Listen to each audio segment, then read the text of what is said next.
The Ag Week Soil Health Minute is sponsored by the North Dakota Corn Council and the North Dakota Soybean Council. Determining which cover crop to include in a mix can be challenging. On this Soil Health Minute, Abby Wick shows how fall-seeded oats and barley produce different results for residue in the spring. Previously on the Soil Health Minute, we've talked about using cereal rye as a tool in your cover crop mix. Today we're going to talk more about some other options for cover crops, including oats and barley. In this field, we have a fall-seeded cover crop that included 32 pounds per acre oats.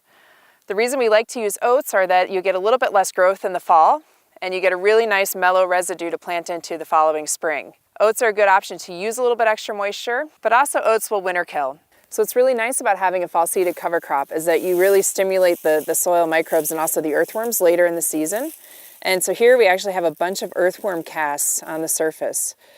And so this is a really great indication of a healthy soil and that there's a lot of activity in here. We're in another field now that had barley as a cover crop last fall at the same rate, again 32 pounds per acre.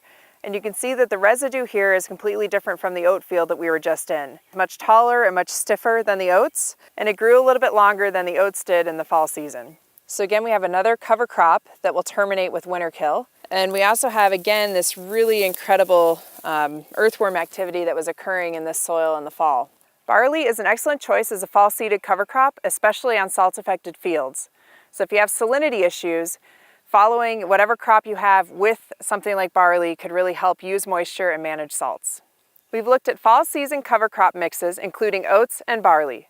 Those two, in addition to cereal rye, are excellent options for getting a cover crop in your rotation. When selecting the grass component of your cover crop mix, think about the type of residue you want in the spring and also the next crop in your rotation.